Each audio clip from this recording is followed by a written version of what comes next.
What's with this awful food? Don't stress out a pregnant woman. My son's wife yells at me. Then my usually mild-mannered and kind husband suddenly stood up, and he took away the meal. Never come back here again. Excuse me? My son's wife just froze on the spot. Too bad, Lily. Olivia, what do you mean? I looked down on my son's wife from above. A person who can't cherish their family is not fit to be my son's wife. My son's wife, always so full of confidence, now had an unusually troubled look on her face. This is the end. My name is Olivia. I'm 70 years old. This year marks the 40th anniversary of my marriage to my husband, Nicholas. Time flies faster than one would think. We met as classmates in college. He was always calm and gentle, and I was attracted to him from the start. But in our time, arranged marriages were the norm. Only a few could be with one they loved. So I kept my feelings for him a secret. I thought it would be a bother if he knew. But by the second half of our college life, rumors somehow spread that I liked him. I quickly realized it was because I had confided in a classmate. What will I do if he finds out? Not long after, my husband called me. Will you go out with me? For a moment, I thought I was dreaming. I never imagined the kind-hearted Nicholas, who was nice to everyone, would notice me. Besides, I thought he'd be arranged to meet some lovely young lady, but it was all a misunderstanding. I won't have an arranged marriage. I want to be with you, Olivia. His words marked the beginning of our relationship. Even as a couple, he treated me just as he did when we were friends. He was so thoughtful that he even gifted me trips on my birthdays. Am I really worthy of this much happiness? I was grateful to the classmate who shared my feelings. For the first time, I realized how wonderful it was to be with someone who reciprocated my love. We got married when we both turned 30. Our wedding was attended by all our college friends. Being blessed by everyone, I felt like the happiest person in the world. Our marriage continued smoothly, and our son William was born. He was an only child. My husband and I raised him with all our love. He was my only child, and I wanted him to grow up to be as kind as his father. Eventually, William grew up just as I had hoped. He became a gentle, considerate man, kind to everyone. Even as an adult and working professional, he continued living at home. At that time, most of his peers were living independently, which made me worry about his future. I hoped he would marry and have a happy family, but I wondered if he felt the same. Of course, if he preferred staying with us, that was fine too.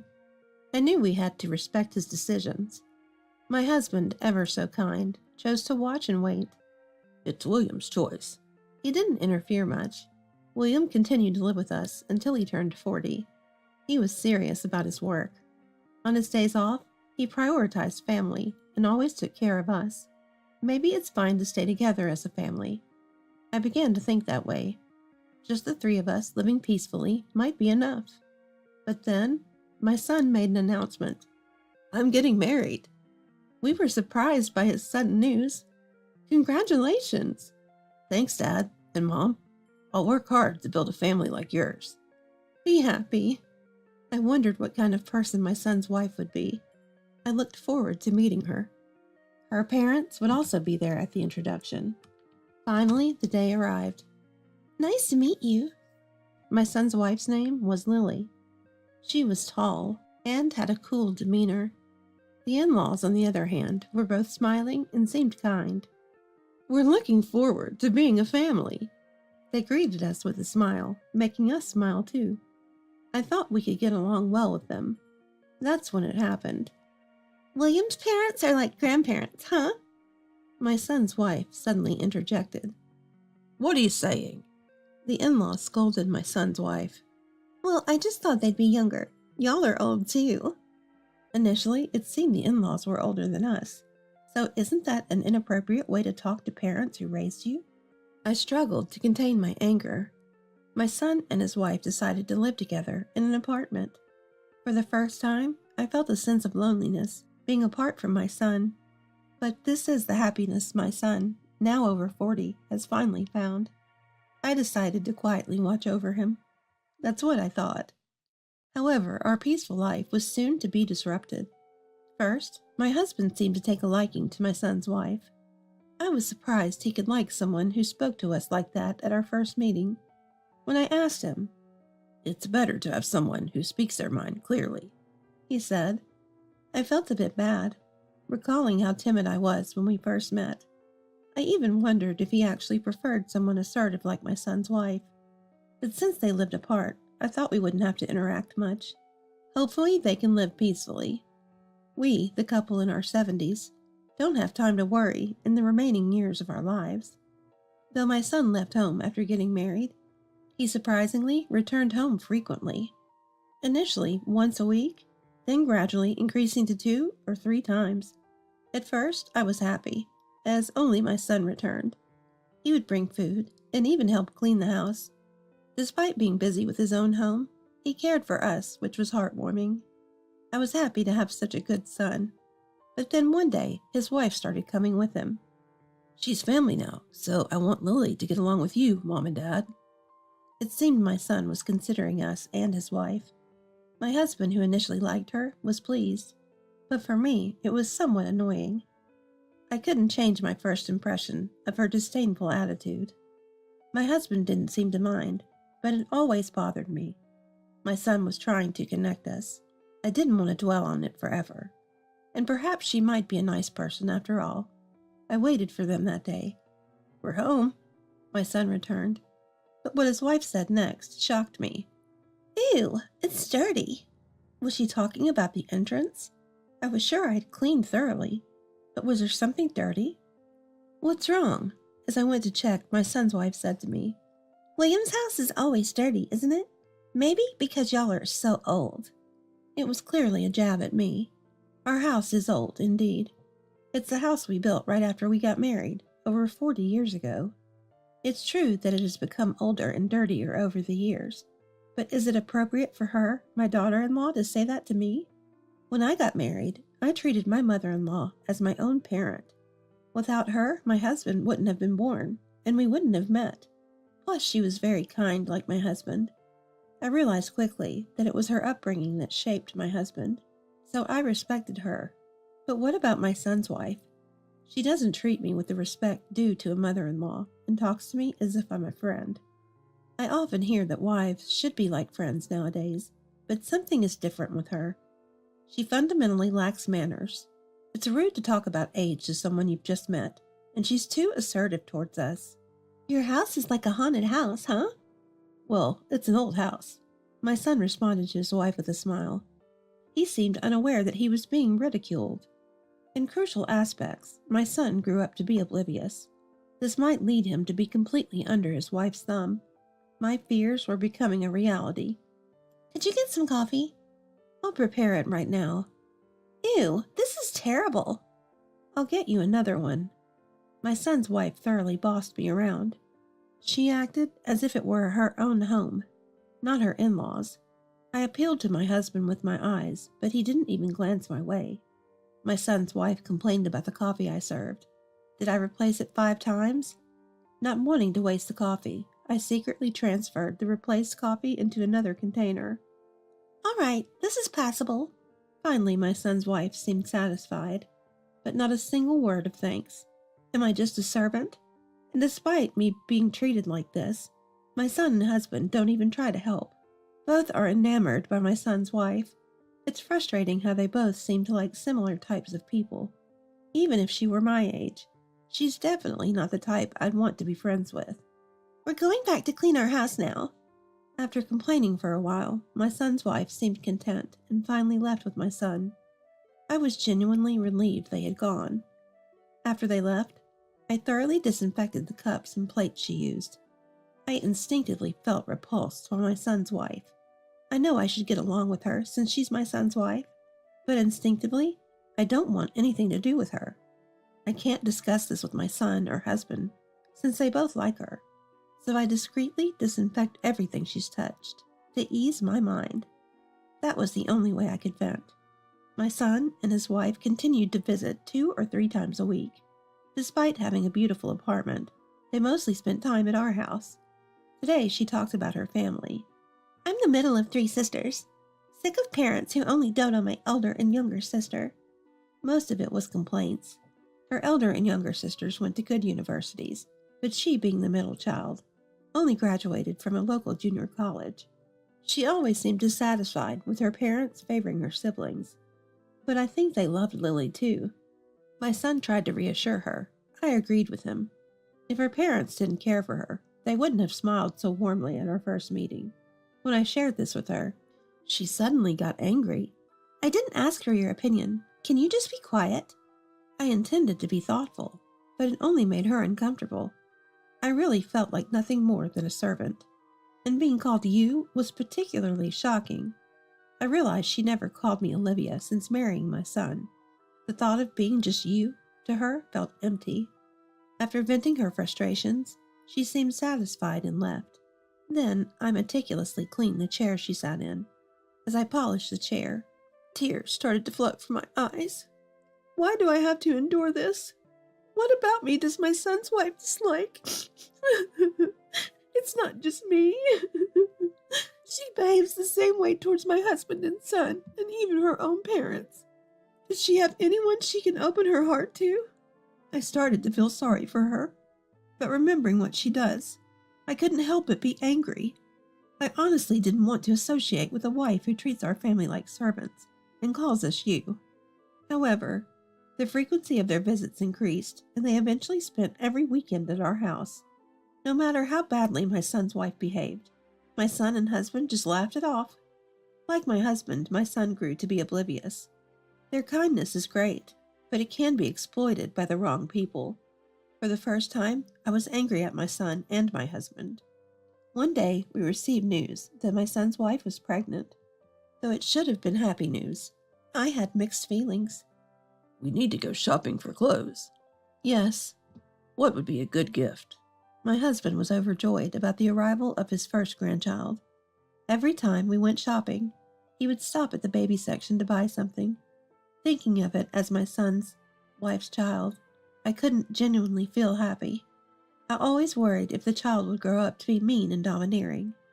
I couldn't voice such thoughts, so I silently accompanied my husband on his gift selections, and I continued to treat my son and his wife with the utmost hospitality when they visited.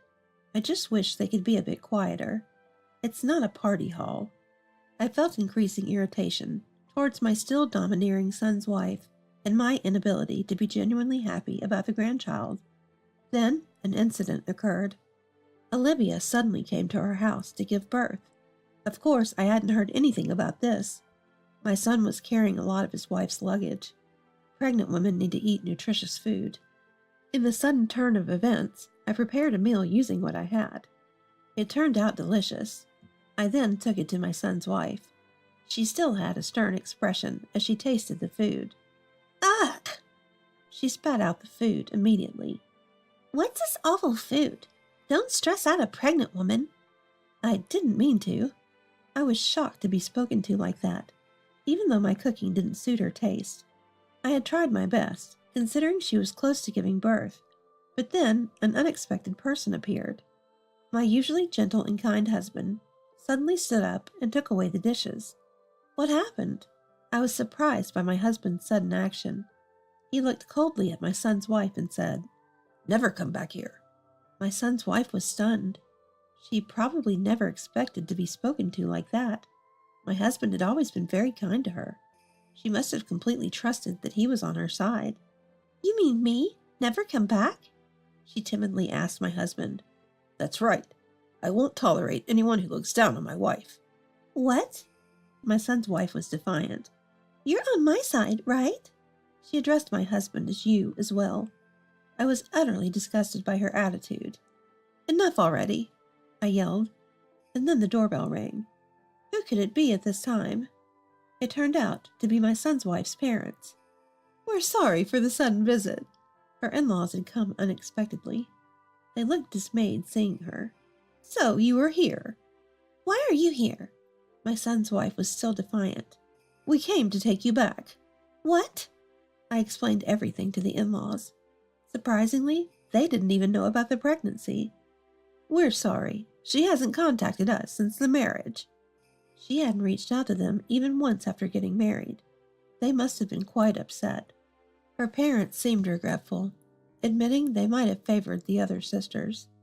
It's true, we may have paid more attention to her sisters. That's exactly what my son's wife had said. I had heard that middle children sometimes become twisted or strong-willed, but I didn't expect it to be this extreme. Her in-laws then said to me, "We want to take responsibility as her parents." They seemed like such kind and considerate people. It was a shame. "Why did you tell them everything?" My son's wife looked at me coldly. I used to think her sharp eyes were cool, but now they seemed only to look down on others. "You need to leave this house," I said to her. "What are you talking about? I'm the wife of this house." As expected, she objected, but I couldn't back down if I wanted to get rid of her. "What do you mean?" That's when the in-laws produced something. At first I was confused, but then I realized it was a listening device. They played it, and it was a recording from inside their apartment. "All that family is so useless, completely under my control. How stupid." It was a device they had secretly placed in my son's apartment. The voice was of my son's wife talking to a friend on the phone. "Well, after the baby's born, I can use that as a reason to divorce and claim alimony." "Reason? Anything will do with those people." My husband and son were at a loss for words. I was speechless too. I couldn't believe she had been mocking our family like this. Of course, her parents were silent too. "You really underestimated our family." I looked down on my son's wife as she crumbled. "Too bad, Lily." "Olivia, what do you mean?" "Doesn't she realize what she's done?" I looked down at my son's wife. A person who can't cherish their family doesn't belong in ours. Until now, my son's wife had been brimming with confidence, but now her complexion was the worst I'd ever seen. This is the end. "Lily, let's go." The father-in-law, who had been so cheerful when we first met, now had a demonic expression. "So why do I have to leave?" My son's wife was visibly shaken. "Hearing what was on that listening device, I'm at a loss for words. I never thought she was this kind of person." "We're going home now." "Wait, I'm already married." She resisted and didn't move. I was angered by her attitude. Then he spoke back to his son's wife.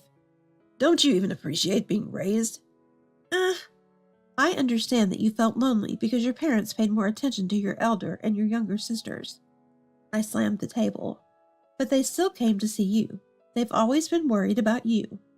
My son's wife moved as if surprised. "You repay kindness with ingratitude? Don't just hold grudges. Make some effort yourself." She had always been a self-centered queen, never making any effort. Perhaps she was too caught up in her childhood memories to see the current situation. "Please forgive me, Olivia." My son's wife apologized again, but it was too late. "I never thought I had such a wife. Get out." My husband was also angry. The in-laws pulled away the crying wife and left the house. "Don't ever come near my family again!" I screamed louder than I ever had before. Finally, the battle was over. After screaming, I collapsed to the ground, exhausted. It might have been the accumulation of all the fatigue, but my heart felt clear. My son and his wife eventually divorced. After discussions with the in-laws, my son took custody of the child. It would be a pity for the child to be raised by her. My first grandchild resembled my son, and I was very relieved. The smile the child sometimes showed was just like my son's. I couldn't talk back. My husband and son apologized to me later. They were initially shocked by her escalating behavior and lacked the courage to fight back, and they were afraid of her retaliation, so they took it out on me. "Don't get involved with strange people again." When I said this, they looked guilty, but later laughed, perhaps realizing they had indeed been caught up with a strange person. My sweet grandchild, my kind husband and son, now we're living peacefully as a family of 4. I've come to realize again how much I love spending time with my family. I want to enjoy today peacefully, looking forward to my grandchild's growth. I've already spent $60,000 just wishing for your happiness, yet how could you refer to me as a wallet or an ATM? We don't recall ever asking for your help." Lily, Max's wife, scoffed with a sneer. "Why don't you try and stop the payments if you're so bothered? After all, I'm a big shot. I can easily handle it myself." Max added in the same dismissive tone. "Even Max, my eldest son whom I've raised, behaves this way. After forcing me to cover the cost of a $20,000 engagement party and then a $40,000 wedding, they have the audacity to treat me like this. They only see me as a cash cow.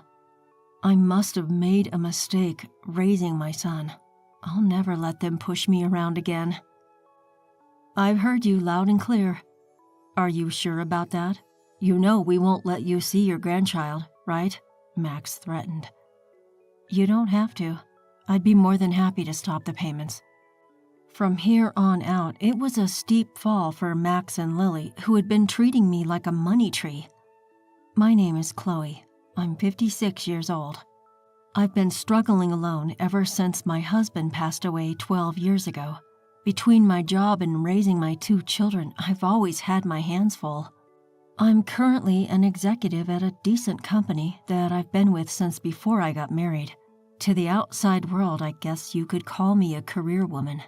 The children, who were high schoolers when my husband died, have now graduated college and are working, so I'm a bit relieved.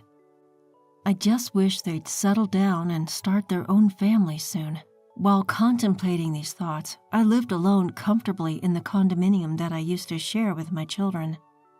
Then, one day, Max called me saying, "I want to introduce you to a woman I'm thinking of marrying." I agreed, delighted. Max, who turns 28 this year, works for a large corporation as a salesman. Although he has been a bit of a playboy, it seemed like he was finally settling down. On the day he was to bring the woman he was planning to marry. "Mom, long time no see. This is my fiancée, Lily." "Nice to meet you. I look forward to getting to know you." The woman Max introduced, Lily, was a receptionist at the company where he worked. She was strikingly beautiful, and I was quite proud of my son for finding someone like her. "Oh, congratulations to you both. I'm here to support your happiness." My face beamed as our conversation flowed. Eventually, the topic of the engagement party came up. "We're planning to have an engagement party soon.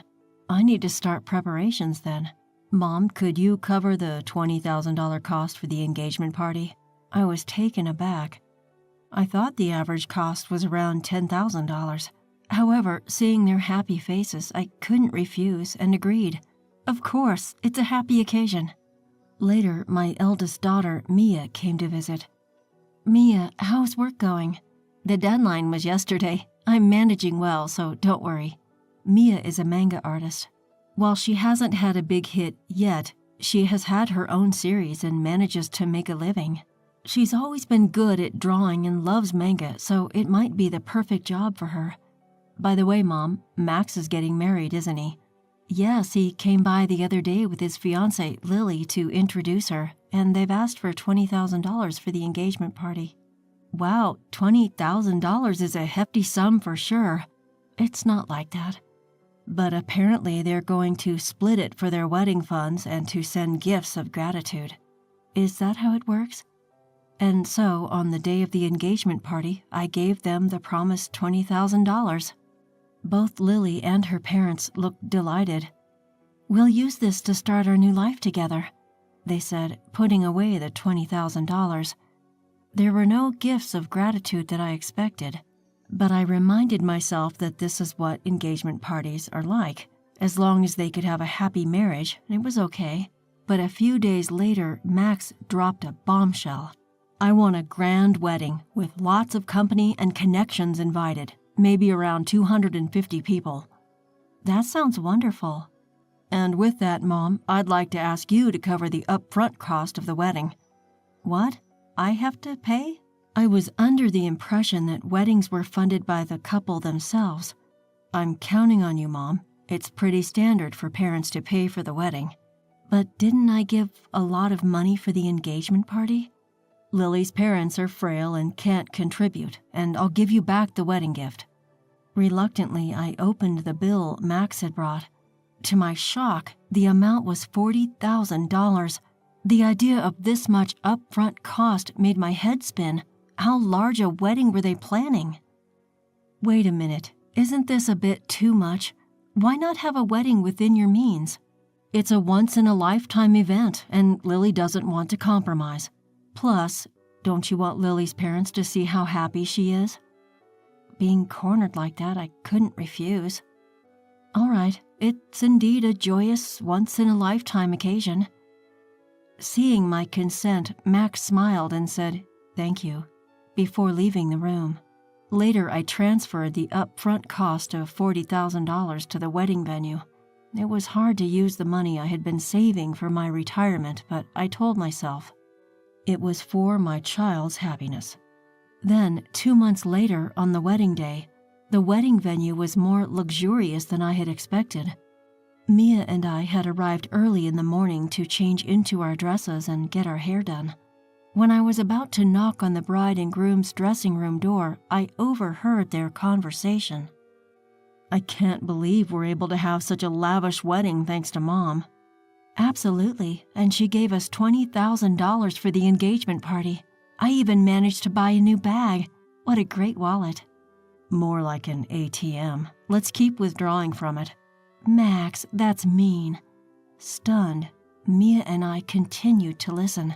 Lily gleefully says, "If we ask her, she'll probably cover the rest of the wedding costs, right?" "Of course you will. Leave it to me." "Then let's use the wedding gift for a honeymoon trip to Hawaii. And of course, we'll take my parents along. How about buying a high-rise apartment for our new home?" "That sounds perfect. Let's get my mother to cover the cost. She does have the money, after all." The hand I raised to knock on the door was trembling. Mia held my shoulder and led me away from the door. Breathing slowly, I took Mia's hand that rested on my shoulder and said, "Mia, there's something I need you to look into when the ceremony starts." "Of course, Mom. Leave it to me." And so Max and Lily's wedding began.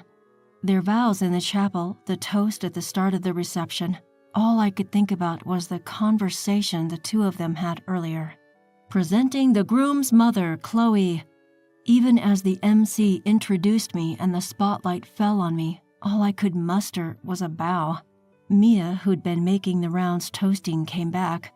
"Mom, I checked with Lily's relatives. Both of her parents are perfectly healthy." I knew it. "That's horrible. We need to confront them. I'll be right there with you." As Mia said this, it was time for the first wardrobe change. Lily exited first, then it was Max's turn. "Now the groom will exit. Escorting him is his mother, Chloe, who raised him single-handedly." Called upon, I walked down the aisle to meet Max. A little tipsy, Max was in high spirits, announcing to the MC's microphone, "This is my amazing mom." Keeping a straight face, I walked beside Max, exited the hall, and headed straight to the dressing room. Mia was there, and she spoke to Max. "Max, there's something I need to ask you." "What is it, sis? Make it quick. I need to change and get back." Max replied curtly as he undressed. "I heard the conversation in the dressing room earlier. How could you talk about Mom like that?" "Huh? You were listening? Well, whatever." As we were taken aback by Max's attitude, Lily, who had already changed into her dress, came in. "Mother-in-law and sister-in-law, what's going on?" Mia pounced. "Lily, we found out that your parents are healthy. They both have good jobs. Why are you making our mom pay for everything? What's going on?" What is this? Some kind of sister-in-law bullying? Scary." Lily dramatically recoiled. My patience snapped at her mocking attitude. "I've already paid $60,000 hoping for your happiness, and yet you treat people like they're wallets, ATMs. What kind of language is that?" Hearing this, Lily laughed as if it was a joke, acting all high and mighty for such a small sum. "We're not in your debt. Besides, it's normal for the groom's parents to pay for the wedding, right? But you lied about your parents being ill to buy a new bag. Ew, you were eavesdropping. That's a terrible hobby." "Watch your mouth." Mia, angry, told her off, and Lily looked at Mia. I don't want to be told off by an older sister who's still single at 30 doing some weird job as a manga artist. It's because you're such a nerd that you can't get married. That's right. You're hopeless when it comes to marriage, sis. Mom, if you want to see your grandkids, don't speak rudely to us. Mia was stunned, speechless. How dare you speak to Mia like that? I tried to scold them, but Max laughed and responded, if you're going to talk like that, try stopping the payments. After all, I'm an elite. I can easily handle it. Well, it'll be a shame to lose the cash cow. I had paid $20,000 for the engagement party and $40,000 for the wedding, and this is how they repay me? No gratitude, only this cruelty. I must have gone wrong somewhere in raising my son. I've had enough. I won't be manipulated by them anymore. I've heard all you have to say. Are you sure about that? If you don't listen to us, you won't see your grandchild, you know. Max threatened, but I firmly responded, that's fine. You don't need to bring them over. I'll gladly stop the payments. Max and Lily just stared at me, stunned. I'm severing our ties here. I wish you all the best. With that, I took Mia's hand and we left the venue. The joyous noise of the reception was still audible as we departed. A month later, as Mia and I were enjoying some tea at home, the intercom rang with a shrill tone. Oh, Mom, it's Max. What should we do? Let him in, dear. Max, whom I hadn't seen in a month, looked remarkably worn and tired. Why the sudden visit, Max? Mom, you must have received the bill for the wedding venue by now. Why haven't you paid? Huh? Oh, the bill for the remaining balance? It was $45,000, right? It arrived, but I have no obligation to pay it. Don't be like that. In the end, we didn't receive many wedding gifts and couldn't pay the bill, so now we're in debt. At that, Mia laughed and commented, from what I overheard at the wedding, it seems you two have quite a bad reputation. You, Max, have been throwing your weight around at work, doing haphazard jobs, and Lily, you've been putting down other women, flaunting your looks and marriage. I can see why people wouldn't want to give wedding gifts to people like you. Hey, sis, stay out of this. I let out a sigh. You two, it's not just me you haven't been considerate of, it's everyone around you. The wedding expenses are your own doing. Please pay them yourselves. Max pleaded desperately. Mom, I'm in a bind here. Lily can't control her spending, and even her parents have started to take advantage of me. Lily's love of money isn't exactly a new revelation, Max. Plus, having seen Lily, I can easily imagine her parents behaving the same way. Please, Mom, think about helping us. Give us some money. To Max, who was begging, I sternly replied, you were the one who said, I'm an elite, it'll be a piece of cake, and told me to stop making payments, weren't you? And didn't you say that we were severing our ties? I have no obligation to give you any more money. Mom, don't call me Mom. I don't want to be called that by someone who has only ever seen me as a cash cow. To be honest, I'd like you to repay me for the wedding and the engagement party, but I'll write it off as a settlement payment. Now please, leave. Max, who had looked shocked, now had a malicious look on his face. Hey, are you really okay with this, Mom? Cutting ties with us like that? How will you spend your old age without a husband? Don't you want to see your grandchild? Before I could respond, Mia intervened. Don't worry about that. I will be by Mom's side. And what can an unsuccessful comic artist like you do? You can't even have children. Shut up. Max was frothing at the mouth with anger. Ah, so scary. Sure, you mock me as a failed manga artist or an otaku, yet my manga was among the top-selling shoujo manga this year. Did you know it's set to be turned into an anime and movie next year? Safe to say, I'm in a much better financial state than you and your debts. And with that, Mia revealed her successful career. At this point, Max noticed something. Hey, sis, that thing. This? Oh, you noticed? Yes, that's what's happening. Mia flashed the ring on her left ring finger. I'm getting married to my editor. He's a big shot at a major publishing house, a real high flyer, so we can take care of Mom. We don't need you. Anyway, we never intended to have our children care for us. Thanks, Mia. We're having a wedding, but we'll handle everything ourselves. We'll invite Mom, Max, but you don't need to come." To a stunned Max, I said, "Did you get it now? Never bother us again." Together with Mia, we steadily pushed Max towards the front door. "Please, Mom. And you too, sis." "Ah." Something came to mind. "What? Are you going to give us money?" Upon hearing this, Max turned around with a happy look. To him, I said, "That director at your wedding? Turns out I didn't know, but he's a client of my company. It seems your hiring and all your undeserved privileges were out of consideration for me. I told them to stop that, though." "What? I didn't hear about this. Stop it, please. Handle it on your own now. Goodbye." Mia and I pushed Max outside and firmly locked the door. Max was making a fuss outside, but after ignoring him for a while, it became quiet. A year passed since then. Right after that incident, I sold the house to avoid Max and Lily's visit and bought an apartment with elderly services for my old age. According to a neighbor from my condo, Max and Lily showed up and created a scene asking, "Why isn't she here?" Hence, I believe my decision was the right one. As for Max and Lily, they abandoned their dream of a luxury high-rise apartment and now live in a cramped space. Max, it seems, was demoted after his actions were reviewed. Perhaps hurt from falling from his elite status, Max worsened his attitude towards others. It's surprising he's not fired yet. Lily, who quit her job upon marriage, continued to splurge for a while, but their funds quickly ran out. Even with their debts, Lily's luxurious habits did not change, and her parents continued to demand money. Apparently, they quarrel daily.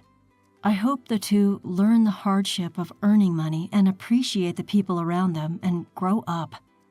Though that might be too much to ask from them. I still maintain a good relationship with Mia. Mia's husband is a good man who treats me well, and they are expecting a baby. I plan to spoil my lovely daughter and grandchild, and looking forward to it keeps me working every day. Family trips are more enjoyable without the daughter-in-law. She's just in the way. From the window of the speeding car, my mother-in-law looked down on me with a mocking smile. It all started on the first day of a family vacation with my husband's family. On the way to a luxury hotel, we stopped at a highway gas station, and suddenly I was left behind all alone. I was completely lost and stood frozen on the spot, a moment I'll never forget. My name is Susan. I'm 30 years old, and I focus on housework, not working outside the home. My husband, Thomas, is a management consultant and often away from home. Since I spend a lot of time alone and my husband has been covering all of mother-in-law's living expenses since my father-in-law passed away, we decided to live with her in our home. Mother-in-law was thrilled that her only son was moving back home, but she seemed displeased that I, his wife, was coming along. I'm not glamorous and I have no interest in designer brands. I do a lot of water-related chores, so even with care, my hands get rough and I choose clothes that are easy to move in. To mother-in-law, I seemed like an embarrassing daughter-in-law to show others. Mother-in-law, Linda, has always been a show-off, obsessed with appearance and brands. She's long since spent her grandfather's inheritance and her savings, but she has no intention of changing her luxurious lifestyle, always begging my husband for more. My husband always firmly refused, saying, "I'm giving you living expenses, not money for luxuries." But mother-in-law never gave up, always causing trouble. Furthermore, my sister-in-law and her husband live nearby. Sister-in-law, Jessica, has the same character as her mother, always making snide remarks like, "Thomas could do better than a plain woman like you." She comes to our house every day, demanding meals, baths, and drinks, but never contributes money or helps with chores. "You're Thomas's wife, so it's only natural that you do all the housework. You're not good-looking, so at least keep the house clean. Thomas is too kind. Susan has always been poor and doesn't understand anything about brands, right?" Yet mother-in-law would tell my husband, I do all the housework myself, and sister-in-law would claim. We're good friends. I've been working in customer service, so I've been using that experience to avoid major conflicts with mother-in-law and sister-in-law for the past few years. But my husband noticed everything, from me doing all the housework to sister-in-law's terrible attitude, but he didn't confront them directly because I asked him not to. I wanted to avoid a complete breakdown with my husband's family, no matter what they did to me. My husband respected my feelings. But you don't have to push yourself too hard. I'm okay with cutting ties and living separately. Thank you, but I want to try a little harder. So I'm thinking of planning a family trip to improve our relationship. What do you think? That sounds good. I can take time off next month, so let's all go on this year's trip. Since we were dating, my husband and I have been traveling regularly. Even after moving in with my mother-in-law, my husband and I enjoy occasional trips just for the two of us. But once mother-in-law and my sister-in-law realized we were staying at luxury and famous hotels, they insisted on coming along. You two are so heartless, going on luxurious trips without us. From now on, take us with you and make sure it's extravagant. Because they were so persistent, I told them that this time we had booked a luxurious hotel for the whole family, including sister-in-law's husband. Mother-in-law and sister-in-law were thrilled. But just before the trip, my husband's work made it impossible for him to join us. I thought about postponing the trip, but mother-in-law had already bragged to the neighbors about the souvenirs, so she insisted we couldn't change the plans now. Reluctantly, I agreed to go with the four of us, excluding my husband. On the day, I put mother-in-law and sister-in-law's luggage in the trunk, and since there was no room left, I carried my travel bag inside the car. Throughout the drive, mother-in-law and sister-in-law kept making snide remarks from the back seat. Feeling fed up, I glanced at the empty passenger seat where only my travel bag sat, and I began to feel a little uneasy without my husband. Even as I drove onto the highway, mother-in-law's complaints never stopped. You're driving so slowly. Are you just careless because Thomas isn't here? Really? There was an accident today, so... You're just good at making excuses. You must have deceived Thomas the same way. I didn't deceive anyone. If only slow Susan weren't here, this trip would be more fun, right, Mom? Yes, indeed. Eventually, as we were about to arrive at yet another gas station, sister-in-law surprisingly suggested, "Let my husband drive the rest of the way. You must be tired, Susan." Having been forced to prepare mother-in-law's luggage and clean the house before our early departure, I was exhausted and agreed. "Susan, could you buy drinks for everyone?" As I got out of the car to switch drivers, mother-in-law gave me a friendly smile, unlike her usual self. Sure, that's fine. Mother-in-law and sister-in-law were unusually kind. Maybe they want to improve our relationship just like I do. That's good. I felt relieved and was about to walk away from the car when suddenly the engine started. And mother-in-law threw my luggage out of the car. Then mother-in-law yelled at me with a big smile. "Family trips are more enjoyable without the daughter-in-law. You're just in the way."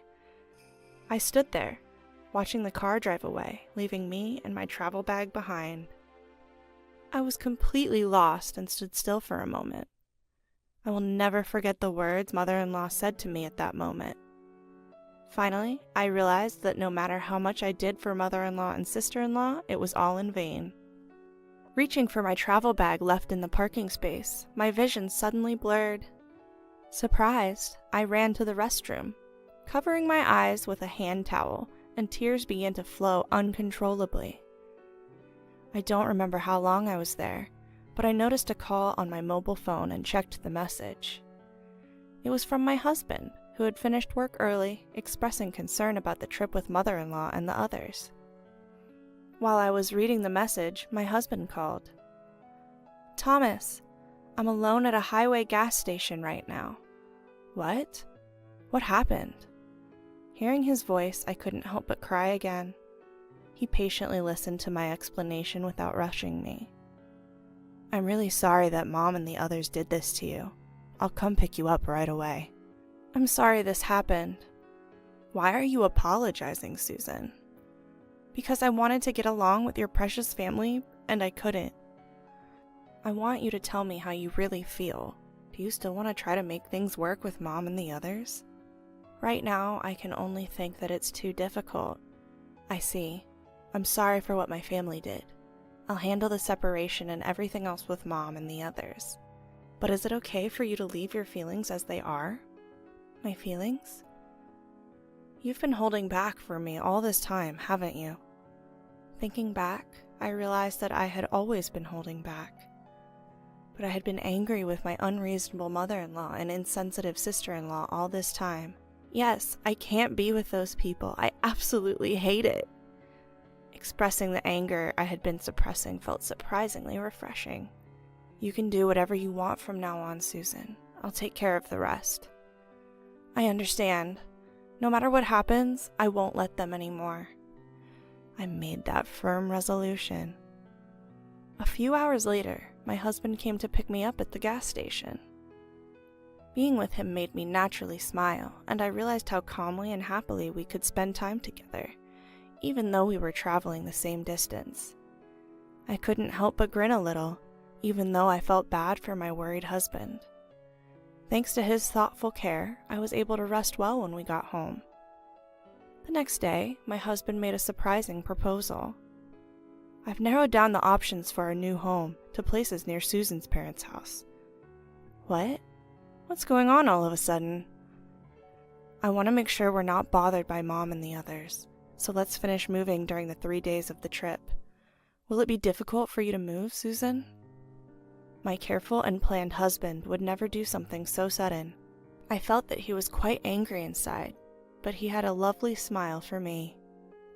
I'm all for moving. Let's get started right away. We quickly found a new home and moving company, and we were able to move without any problems. During this time, I received several emails from mother-in-law and the others. We're having the best trip without you. The hotel is luxurious and wonderful. Make sure it's at this level next time. Dinner was the most extravagant and delicious ever. It's even more fun without seeing Susan's ugly face. Traveling with just the family is so much more relaxing. The jacuzzi is amazing. Their enjoyment of the luxurious time at the high-end hotel came through clearly. Enjoy it while you can. I was looking forward to what would happen next. At around 10 a.m. on the checkout day, as expected, I received a call from mother-in-law. Susan, what's going on? What do you mean? They told me the accommodation fee is for $100,000 if the young lady isn't there. It's completely different from what you told us at first. It's only natural that the regular accommodation fee applies since I booked it through my connections and I'm not there. What do you mean? That hotel is run by my relatives. What? That's why we were able to stay at a special rate. Well, I didn't know that. By the way, all the hotels we've stayed at on our trips were run by those relatives, so we were able to stay at a discount. Susan, you've never told us that before. Thomas told me to keep quiet about it because if Linda and the others found out, they'd demand it be free. What's that? Anyway, the accommodation fee is correct, so please pay it yourself. Wait a minute, I can't pay $100,000. I didn't go on the trip, so I can't pay for you all. Don't say that, do something, we're family, right? You said the wife of your son isn't family, didn't you? You all enjoyed yourselves as a family, so please pay as a family. Goodbye. I ignored mother-in-law, who was still yelling on the other end of the phone, and hung up, feeling refreshed. In the end, mother-in-law and the others borrowed money from a shady source to pay for the accommodation or something like that. Furthermore, when they returned home, they couldn't get living expenses from my husband or me since we had moved, and they ended up fighting and parting ways with sister-in-law's family. Sister-in-law's family also deteriorated their relationship and divorced. Sister-in-law, abandoned by her husband and without income, looked for work in the nightlife, but seemed to have trouble finding employment due to her bad personality. With no one left to rely on, mother-in-law even went to my husband's company to seek help.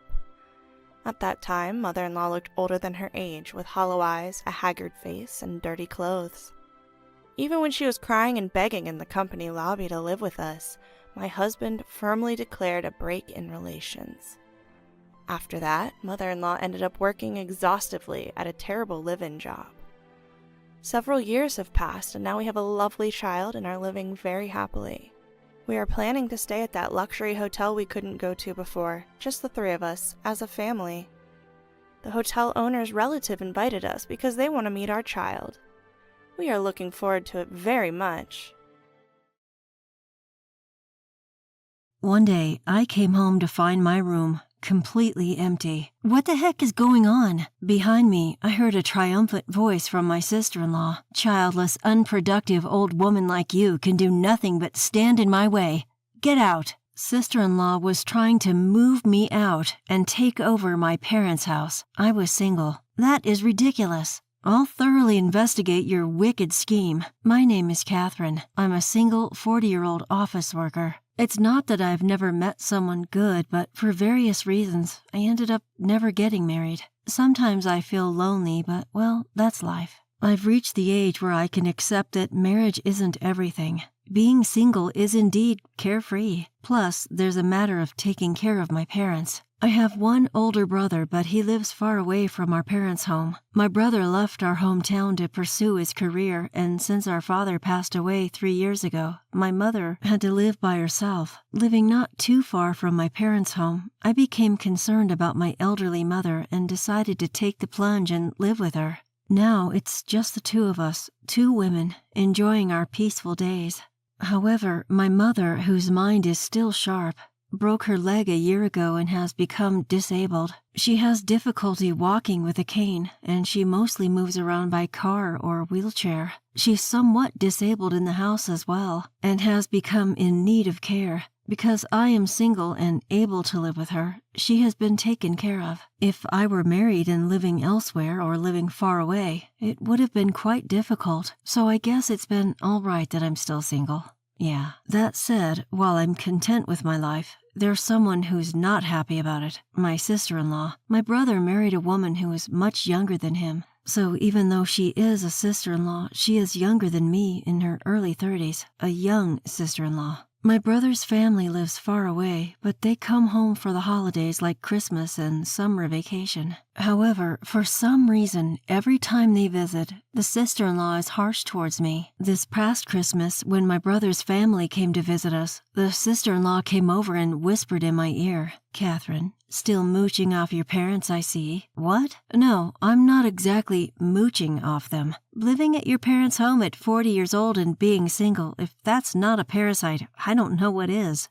Is that so? Yes, I'm raising 3 children, you know. Do you get what I mean? What do you mean? The population of our state is decreasing, isn't it? Our family is contributing to the population increase. Singles like you are truly harmful. Harmful? Do you enjoy decreasing the population? Is there any point in being born if you're going to be single for life? She goes that far. At least have a child or something. What she said struck a chord within me. Although I am single due to various reasons, there was a man I wanted to marry. But there was a bit of a problem with my body. Simply put, I can't have children. He asked me to be in a relationship with him, and since he had an intent for the future together from the beginning, I laid out everything on the table for him since day one. He said, "I just want to be with you, even if we don't have kids. As long as we're together, I'll be happy." So I agreed to date him. But marriage turned out to be more than just the 2 of us. The trials and dramas we went through ultimately led me to stay single. The appalling words of my sister-in-law left me speechless. And yet, she had the audacity to take advantage of me financially. We have 3 kids, you know. Be fair with your Christmas gifts. We expect them to be generous. We expect you to gift us some money as a kindergarten enrollment celebration, and it's gonna be at least for $1,000. You're not so poor that you can't afford that, right, Auntie? Don't you want to provide a proper education for the kids? Oh, right, you don't have any kids, so you wouldn't understand. But I let you have the joy of raising our kids, so pay for their extracurricular activities. It's like she thinks if she uses the kids as an excuse, she can get away with more money. Sure, I'll give gifts for occasions, but I don't understand why I have to bear with her tisk-tisking after she checks the amount of money in the envelope on the spot. And why should I be the one to pay for their extracurricular activities? When I bring it up to my mom or my brother, they make incredulous faces, unable to believe such audacity of my sister-in-law because they haven't seen it. That's right, she only ever behaves this way when it's just the two of us. She's pretty slick. This past New Year's holiday, she immediately opened the New Year's gifts I gave to my nephew and niece. It was while my brother was out of the room, having stepped away for a moment to help my mom with something. She spat out, "Huh? This is it? This paltry sum is your gift? Just how poor are you, you stingy bitch?" It's another comment that my mom and brother find hard to believe, so I'm thinking I should start recording her. However, there would be such negative repercussions on the family relationships if I keep tattling on, so I can't say much. After all, my mom has 3 adorable grandkids. If my complaints lead to my sister-in-law refusing to visit, my mom would be deprived of seeing her grandchildren. That would be too sad for my mom, so I just need to be quiet. If I can just dismiss her harsh remarks, everything will settle down. That's what I thought, until the situation completely changed one day. It was a weekday when my sister came over. It was during the week, so my brother was at work and I was working from home. My mom was at a senior daycare center. The kids were at the daycare and they were going to their maternal grandparents straight after. My sister-in-law was visiting me alone. I was wondering why she was here on such an unusual day. Then she got right down to business. "You know, I've been thinking that we should move in here." Excuse me?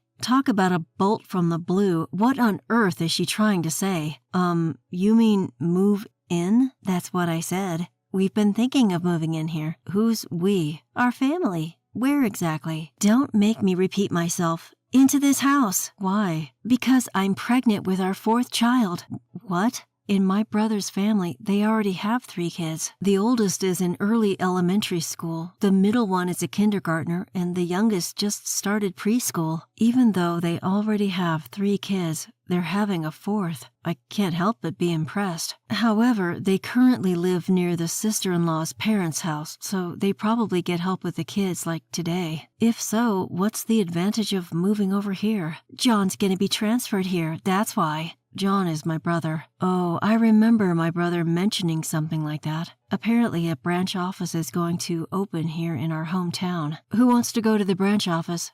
Me. Apparently he volunteered for the position quite willingly. I wonder why the personnel decisions can be made so casually. Is it okay with you, sis? I mean, wouldn't it be better to stay closer to your parents' place? My parents are still working, so I really can't rely on them too much. They start to frown if I ask too often, saying stuff like, "Ask your husband first," or "Don't make children assuming you can depend on your parents." It'd be hard to mention that we were having a 4th, right? That's your business. How would I know? I can understand her parents' perspective. According to my brother, when he comes home from work, he does the cleaning, the laundry, and even prepares dinner. My sister-in-law confirmed that that is true. Even though he must be tired from work, my brother has always been very considerate of his wife and has helped as much as possible. It could be because of this that my brother seemed tired whenever I saw him from time to time. Still, isn't having another child a bit too reckless? Yet, life is a gift. It's a happy event, and I have no intention of saying,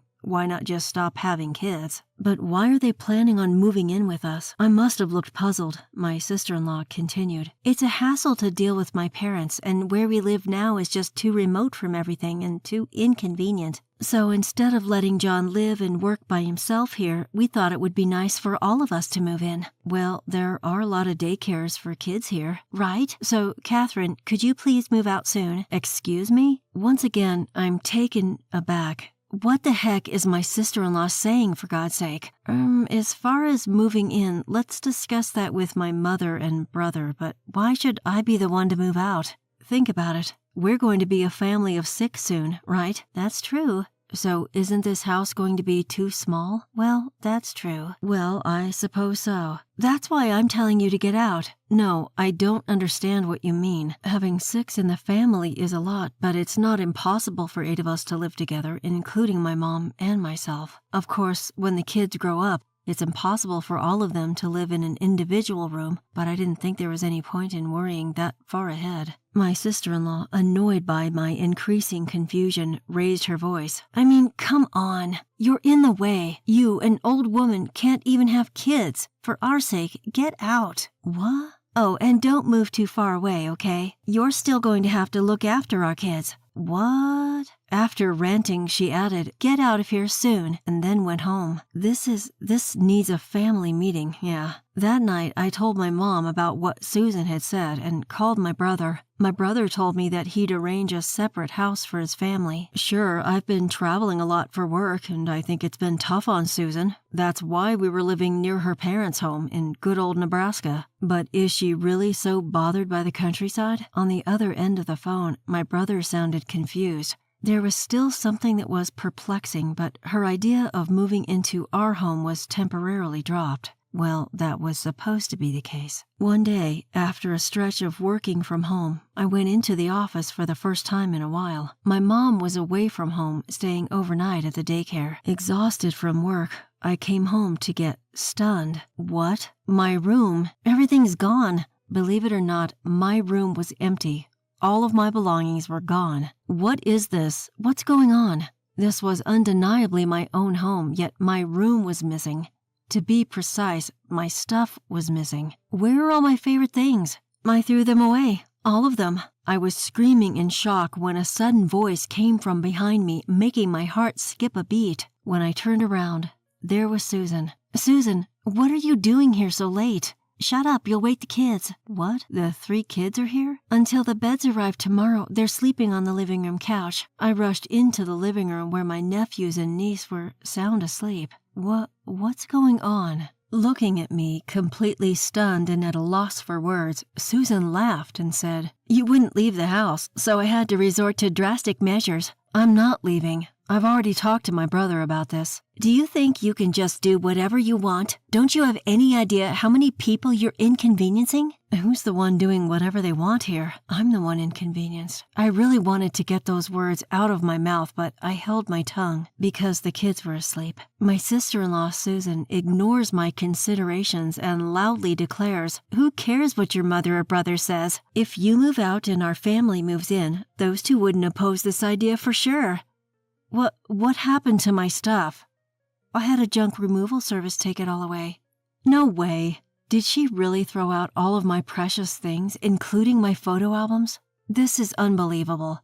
Come on, if you understand, then get out. Wait, no arguing. I tried to resist, but she's younger and stronger than me. Overpowered, I was thrown out of the house, right there. It was at night, and making a fuss wouldn't do me any good. She ignored the doorbells and the phone calls as well. With no other choice, I spent the night at a no-frills hotel. The next day, I took a day off from work and rushed home. As I was about to unlock the door and enter the house, Susan came out faster. Oh, Susan, I tried to contact my brother but couldn't reach him. Let's talk anyway. My husband is on a long business trip abroad. The time difference makes it hard to get in touch with him, you know. I was about to leave, so make sure you look after my kids.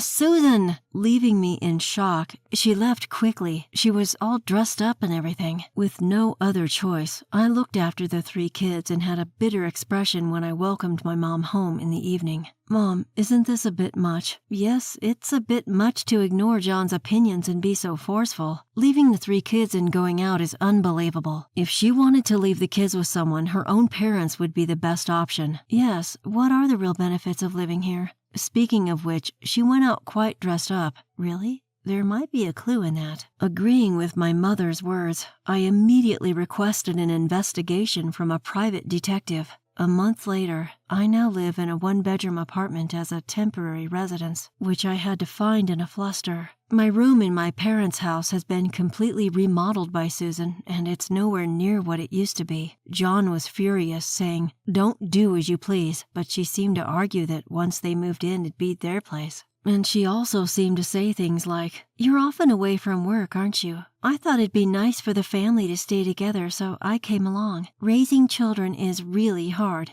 It's just natural to live together with your family and get help from them." When he mentioned that my mother was in need of care, she responded, "Catherine is there, isn't she? She's just at home all the time. She must have a lot of free time." I'm not sitting around. I'm actually working from home. But Susan seems adamant about not letting me back into the house.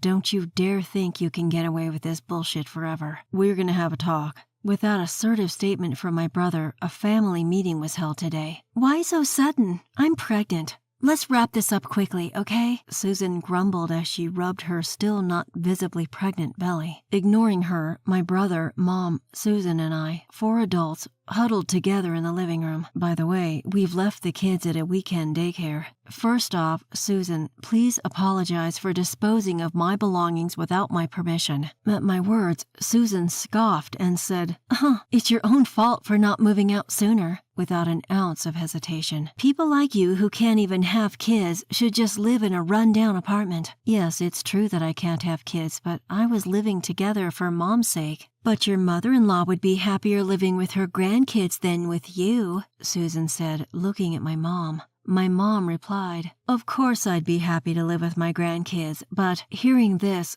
Susan smirked triumphantly. "See? Did you hear that? It's much more meaningful for us to live together than an unproductive person like you." But, ignoring Susan's words, Mom continued, "If they were my real grandchildren." "Huh?" Susan was dumbfounded, not understanding my mom's words. At that moment, my brother presented a large envelope. "What is this?" "The result of your affair investigation." My brother responded calmly. "Huh?" Susan seemed surprised and stared at my brother, who continued speaking, unflustered. "You thought we wouldn't find out, didn't you?" What are you talking about? I didn't cheat on you." "Really? So these pictures are photoshopped, huh?" In response to Susan's denial, my brother spread several pictures on the table. In them, wait, no. There were photos of Susan flirting with a guy. "I thought it was strange when you forced us to move away from our parents who help with the kids to move in here." "But the city is more convenient, isn't it?" "But you're not even using any childcare services and pushing the childcare onto Catherine, aren't you?" "Well, I need a break too." "Then why not use the childcare service like today?" "It's a waste of money." "Do you think I haven't given you enough money?" "I'm saving up for our future." "What does that mean when our bank account is down to 0? Saying this, John spread the bank book. Indeed, it was completely 0. "What? Hey, why are you just looking through that like it's nothing?" "It's our family money. Of course I have the right to check. So where's the savings for our future?" "Well, in a different account." "Oh, really? Let's see that bank book then." "I don't have it right now." "Where is it?" "Well, As I watched her continue lying, Susan finally stumbled on her words. Although it wasn't particularly hot, sweat trickled down her forehead. "Maybe in the attic?" At that moment, John smacked the table hard. "Enough with the lies. Can you still make excuses in front of this picture?" "Oh, sorry. It was just a momentary lapse of judgment." "You've been having an affair with this man for a while. Ever since we got married, right? The guy told me." "What? No, why did you talk to him?" "He's got a family too. He told me everything under the condition that I wouldn't tell his wife." "What? He betrayed me." "The one who betrayed us is you." Susan seemed flustered in front of John's angry face, but eventually she seemed to regain her composure and the sweat had stopped. Then she said, "Well, I do regret the affair. I won't do it again." "Of course not." "But I think it's better not to divorce. It's better for the kids to be with their mother, and more importantly, I'm carrying a new life in my womb. You don't want to be apart from the child, do you?" Looking at me, Susan continued, "You can't expect grandchildren from a childless daughter, and if I take the kids and leave after the divorce, you'll never see your grandkids again. Is that what you want, mother-in-law?" Then she turned towards my mother. Seeing our silence, Susan laughed triumphantly. "See? Isn't a barren old woman just a nuisance? It's natural that she should leave." Susan stomped around, huffing and puffing. But then, something unexpected happened. Mother quietly said, "Well, you who are totally unproductive to me should also leave with your child." "Huh?" As she started to smile, puzzled by what she heard, John presented a document to her. "What's this? Huh? DNA test results? Negative? What is this? It's a result of a DNA test between me and the kids. When did you? That ain't none of your business. Anyway, the results are as they are. All three, they aren't my kids. And here are the results with your affair partner. Confirmation, meaning they are indeed your kids. What? Huh? My kids ain't mine, meaning they're not my ma's grandchildren. They're complete strangers. No way. It ain't a lie. You knew it, didn't you? You knew, and you pulled a cuckoo move on me, didn't you? I didn't. That's what the other guy said. You said, it's sad that our children can't live together as a family, to him. Susan looked so pale, she might fall over at any moment. And then my mom gave the coup de grace. So you're a burden because you can't bear my son's children. Please pack up and leave with the kids and hurry. What? Are you going to throw us out into the street? Such young kids? You monster! It was then that Susan cried out, trying to elicit sympathy. The monster here is you. A different loud voice echoed through the room. Susan spun around and her eyes bulged. Dad? Why are you here? And Mom too? Yes, there stood Susan's real parents. They've agreed to take all the children once I explain the situation. You stupid daughter! Can there be a more disgraceful story as a parent? I'm sorry. Apparently, Susan can't hold her ground against her father. Her face turned blue as she sobbed. John, and to his mother, and Catherine, I'm really sorry for my stupid daughter. We'll definitely make her pay for the damages. Damages? Wait a minute. I can't afford that. Are you going to pay for me, Dad? No way. I'll front you, but you're paying me back even if it takes you a lifetime. So, her father took Susan, who was seriously on the brink of tears, away without waiting for a reply. Her mom, who kept bowing deeply to us in apology, was quite memorable. Even though they're good parents, they raised such a daughter. Raising kids is tough, isn't it? I found myself musing about this in a rather carefree way. Then afterward, my brother John ended up getting a divorce without a hitch. The money for the alimony and what she had splurged on her infidelity was apparently paid off all at once by her parents. The kids were taken back to their grandparents' home. They had often been left there before, so it seems they're growing up just fine without any confusion. The kids didn't do anything wrong. John, who had always thought they were his real children, said this with a touch of sadness. There's no way you can accept it when you're suddenly told they're not yours. I'm hoping that one day John's emotional wounds will heal. 3 years later, John found a good match and had his real child. But that's another story. As for my brother's ex-wife, Susan, she gave birth to her 4th child, and sure enough, when she tested it for peace of mind, it wasn't John's child.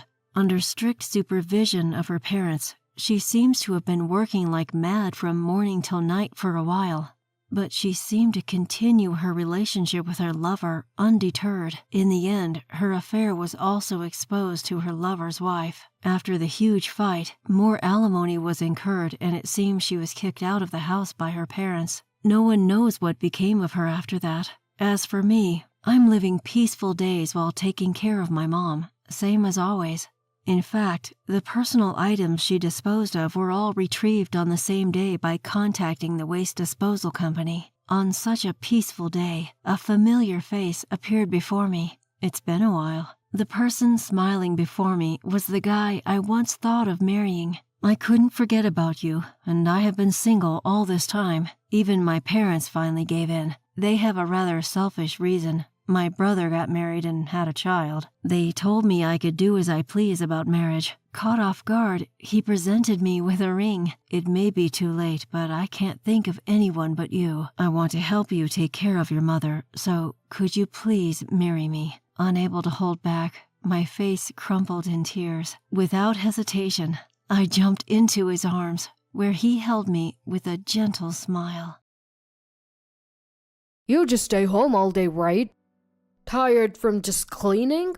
Why don't you try switching places with me and see the real struggle? Maybe I should divorce such a useless wife. Ugh, not this again. The way my husband treats me, a homemaker, is truly exhausting. My name is Jennifer. I'm a 34-year-old woman. I married David, my coworker, 2 years ago after a workplace romance. Back then, I planned to continue working after marriage. But David said, I'll work hard outside. You take care of the home. That's my ideal. Men work outside, women protect the home. I naively agreed. I quit my job to become a full-time homemaker, influenced by David's perspective.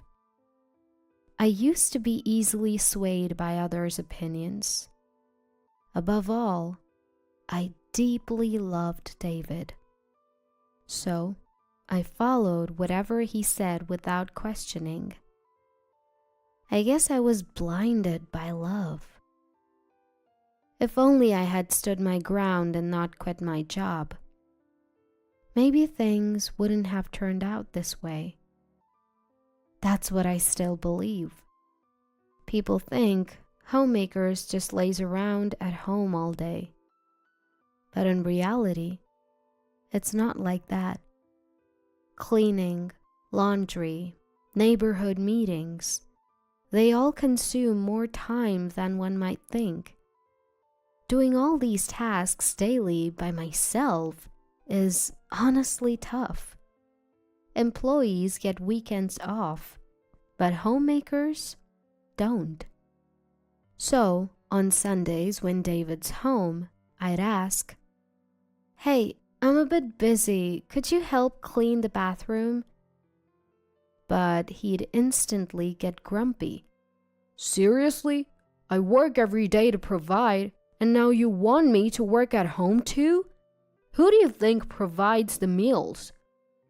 If I dared to say, "I appreciate your hard work during the week, but we're a team, right?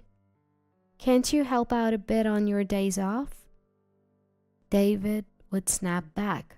Stop bossing me around. You think you can survive on your own, just being a homemaker? Want a divorce? David immediately snapped. Who do you think you are? Just because you're home all day doesn't mean you can boss me around. Want me to divorce you? Think you, just a housewife, can survive on your own? Shockingly, he threatened divorce. I was at a loss for words. Maybe I shouldn't have reacted the way I did. From then on, every time I said something, David would end with, "If you don't like it, let's divorce." It felt like he was using that phrase to control me. Even though I used to work, I had retired and become a housewife. The idea of divorce that David kept bringing up was terrifying. If he really divorced me, how would I survive? What about income? Where would I live? For me, a housewife, nothing was scarier than the thought of divorce. What scared me the most was David himself. He used to be so kind. How did he change so much after we got married? Did I make a mistake in judging him? I deeply regretted marrying David. Lately, as soon as David comes home, he'd say, "Isn't it obvious you should greet me at the door when I, the breadwinner, come home? Who do you think pays for everything here?" Yes, David earns the money, but I take care of everything at home. We're supposed to be partners, not in a master-servant relationship. It's supposed to be an equal relationship. Yet, David seems to believe he's superior. He looks down on me, thinking he's above. At first, I thought maybe he was venting work frustrations on me. So I kept quiet. But over time, David began to act like he was always right. And every day was like this. After his lecture, David carelessly throws his suit all over the place and changes into casual clothes. I pick them up and toss them into the washing machine. This is a daily routine. Even after eating the dinner I prepared, he complains. Is this all you can cook? I work hard for you. And this is the meal I come home to? Where's your gratitude? I've grown tired of dealing with David's constant complaints. Despite David not earning a high salary, I manage our finances, saving for our future children, leaving little room for extra expenses. Still, I always try to prepare healthy meals, using nutritious ingredients and cutting down on salt. Yet, he still finds reasons to complain. I felt like everything I did was being negated, and my self-confidence dwindled day by day. On top of that, he demands $500 a month for his personal expenses. If I gave him that much, our finances would be in the red. At first, I used some of my savings to cover the expenses, but that wasn't sustainable. So, I tapped into my connections and started a remote job that I could do from home. Of course, I didn't tell David. You see, a while back I had mentioned, "Hey, things are a bit tight with our finances. I was thinking of getting a part-time job. Is that okay?" To which he snapped. What? Are you saying I don't earn enough? You probably just want extra cash to splurge, right? You should just stick to taking care of the house. Knowing David, I was sure that if I earned, he'd just take more for his personal expenses. So, I decided to work remotely without telling David. The money I earned went towards our living expenses and savings for the future. A former colleague introduced me to his remote job. I would log into the company system and handle administrative tasks, mainly settling travel expenses claimed by employees. Having experience from my previous job, the work wasn't challenging. More than that, being home all day, this remote job gave me a sense of purpose. It felt rewarding. Then, one day, after juggling remote work and household chores, I was exhausted. I decided to take a short break and lay down on the sofa. That was a mistake. I unintentionally fell asleep and was awakened by David in the evening. It was already night. Of course, dinner wasn't ready, and neither was the bathroom. David, seeing this, sighed and said, What were you doing all day? Lounging around? Neglecting the house? I come home and you're just napping on the sofa. Seriously, homemakers are just leeches. Usually I wouldn't react to David's words, but that day I was tired, so I snapped back. What's your problem? I just happened to fall asleep today. Stop making it sound like I do nothing all day. David, not expecting a retort, turned red with anger. You're defying me? I'm the head of this household. How dare you speak to me in that tone? If you're going to be defiant, leave this house. Well, maybe I will. I've been waiting to take some time for myself anyway. It was a classic case of tit for tat. I quickly packed some essentials and headed to a nearby hotel. The look of shock on David's face as I left was priceless. He probably never imagined I'd actually leave. In the past, I would have just been bewildered if David told me to leave. But now, things were different. After all, I had my remote job as a source of income. Being confined to the house and only doing household chores This job became my only connection to the outside world. The feeling of being appreciated and thanked directly for my work. Seeing my efforts being rewarded with a paycheck. Having never received gratitude from David for all the housework, this job had become a significant part of my life. Thanks to my remote job, I gained confidence and strength. Maybe some time apart would be good for both of us. With that thought, I lived in the hotel for about a week. During that time, I continued my remote work from the hotel and even uncovered some fraudulent activities by an employee. Then, one day, my phone rang. It was David. I was thinking it might be time for me to return home. So I hoped this call would be the perfect opportunity. When I answered, David said, Hey, isn't it about time you came back? You've had some time to reflect, right? Who does he think needs to reflect here? Even as I was at loss for words, David continued. You must be missing me, right? Life must be tough without me. If you apologize, I'll let you come back home. Such arrogance from him. Who does he think he is?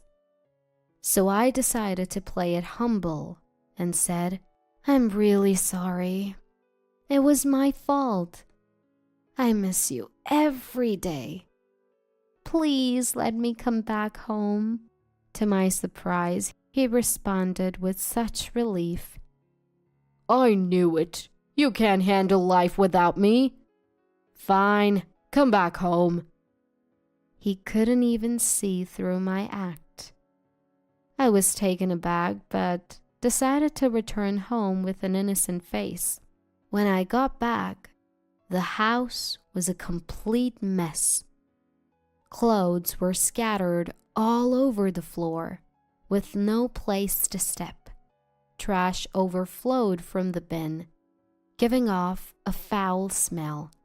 Dirty dishes piled up in the sink. In just a week, he managed to turn the place upside down. I was almost impressed. I thought maybe he'd have cooled off in my absence. Maybe he'd have taken care of the house. All my maybes were shattered. He probably called me back because he couldn't handle the mess anymore. Not because he missed me or felt sorry. Realizing this, I was disappointed in David. I couldn't believe it had come to this. I was once again disappointed by David's carelessness. But in a way, I was grateful, because it gave me the push I needed to do what I had planned for David without any hesitation. For about a month, I acted as if nothing was wrong at home. I cleaned up the mess David made and followed his every command, even when he complained. Then, the day of reckoning came. I executed the plan I had prepared and waited for David to come home. I didn't prepare dinner or even the bathroom.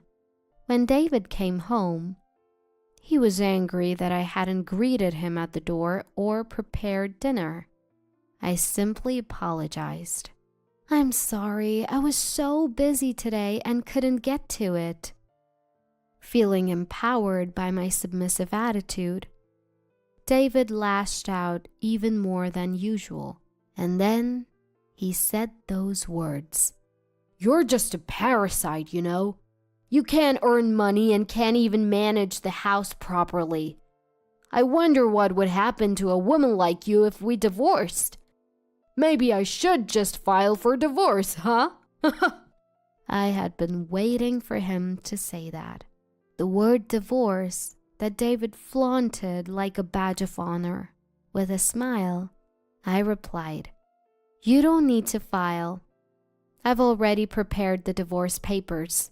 David looked confused, so I showed him the actual divorce papers, already signed by me.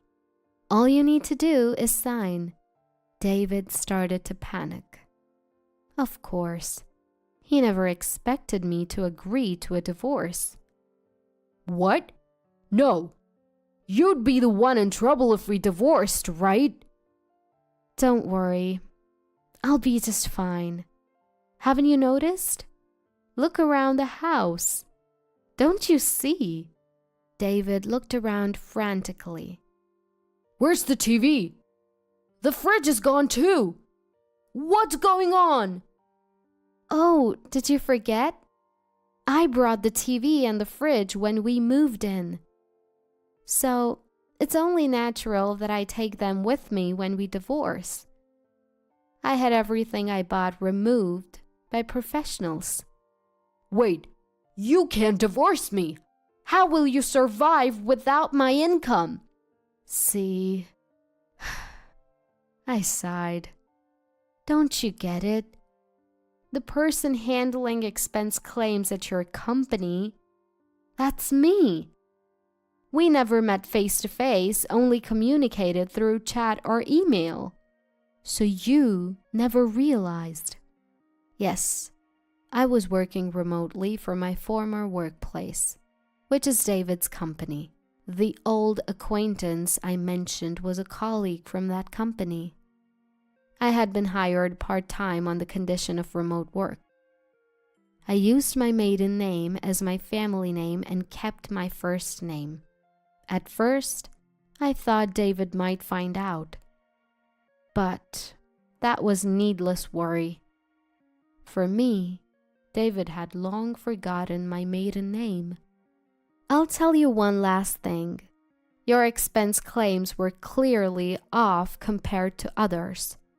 So I looked into it. I've already reported the results to our boss.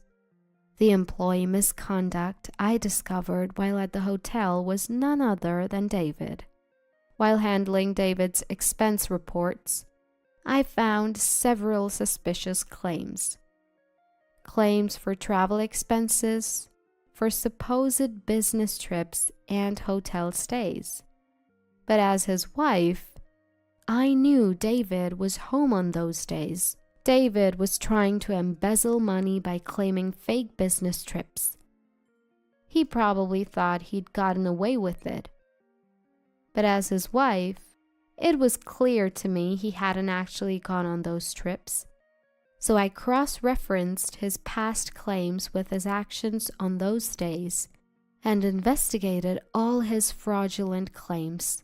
At first, I wondered if I could somehow brush it under the rug, but after a week in the hotel and hearing David's words over the phone and seeing the state of our home, I made up my mind.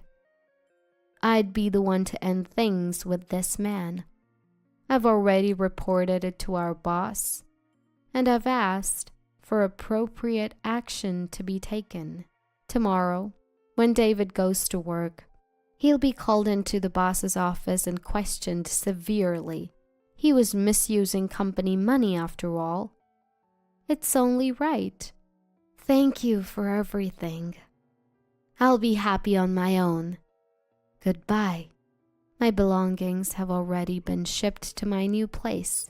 All that's left is for me to leave this house. Leaving a stunned David behind, I walked out of the house with a spring in my step. Later on, David was dismissed from the company. Being dismissed makes it hard to find another job, and it seems David is still unemployed and attending a job support center. Of course, the house is reportedly a mess. David was reluctant to sign the divorce papers and kept asking me to come back, but I had no intention of doing so. I left all the procedures to my lawyer and finalized the divorce. As for me, I switched from remote work to full-time and fully returned to work. I'll be single for a while, but I plan to look for a new relationship soon. Of course, my criteria for a partner is someone who's willing to share both household chores and child rearing. Hey, why are you acting like it's normal to show up? Auntie, I told you to skip my wedding. My niece sneered as she asked me not to attend her wedding. Ever since my brother passed away 11 years ago, I had raised her like she was my own daughter. But there was a reason she suddenly started hurting such harsh words at me. My name is Effie, and my brother, Jason, was 12 years older than me. Jason was a kind soul. When we were young, he'd hold my hand as we ran errands, help me practice riding my bicycle, and shower me with love. The year I entered middle school was also the year my beloved brother got married and moved out. I remember Jason and his wife's wedding being full of joy. I clapped so hard my palms ached. The following year, a baby girl was born to Jason and his wife, Mary. Being the youngest in the family, I was thrilled to have a little sister-like figure in my life. We named her Heidi, and I loved her as much as my brother had loved me. Even after Heidi was born, my brother and his wife continued to dote on me, and from middle school to high school, I frequently visited their home and spent time as a part of their family. While sitting at lunch one day, I thought to myself that I hadn't seen Heidi in a while. I was now 27 years old and working for a major fruit wholesale company, directly dealing with fruit farmers for various regions. I was not initially familiar with agriculture, but I learned a bit each day by listening to the voices of the producers, and I was now a leading staff among the employees, trusted with guiding my colleagues. One stormy day, I received sudden news that shocked me.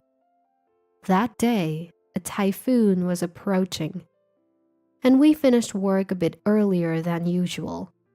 Still, the weather outside was incredibly violent during my commute home, with gusts of wind so powerful they threatened to carry me away. It was on such a stormy day that my brother, under the orders of his boss, had been forced to go out on sales rounds. Jason was very earnest and hardworking. Even on that day, he was trying to make sales even in the adverse weather and didn't slack off. As he walked through the strong wind, a sign from a building fell and struck him directly. I heard about my brother's death, and I somehow managed to get my trembling legs to take me to the hospital. By the time I arrived, everyone was already there, and my parents were hunched over, crying silently. Seeing my parents crying and the painful sight of my brother, I couldn't help but shed tears, even though I still couldn't believe what had happened. Even though I understood the situation, the reality was too hard to accept. I sat next to my brother and cried. I noticed Mary and Heidi, Jason's wife and daughter, looking as if they were in a daze, not sobbing but simply staring blankly at the wall. Thinking it best to leave them be, I felt so sorry for them. From then on, we supported each other as a family even more than before. Mary, who is currently on leave from work, was a part-time worker within the scope of dependent support, and she will need a job in the future to sustain her life. My parents and I decided to support Heidi and Mary's future, including her reemployment with all our might. About a year after the funeral, Mary, who had returned to part-time work, decided to move because the rent was becoming too much for her current income. She had received compensation and workers' compensation insurance from Jason's company due to the accident at work, and of course, we agreed with Mary's prudent decision. But on the day of the move, when we went to help, we found only Heidi crying in the somewhat tidied room. Heidi, holding a letter that said her mother couldn't raise her on her own, was only 16 years old. It seemed that Mary had called us to help with the move to ensure her daughter was taken care of after she left. Reading the letter, I felt a tightness in my chest, wondering if Mary had been so anxious that she wanted to run away after Jason's death. From the contents of the letter and what Heidi told me, it seemed that Mary believed it would be better for Heidi to be raised by our family than by her, who was economically unstable. Although it said she was thinking of Heidi first, what she did was equivalent to abandoning her high school daughter. Of course, I was angry at Mary, and we even went to search for her at her parents' house.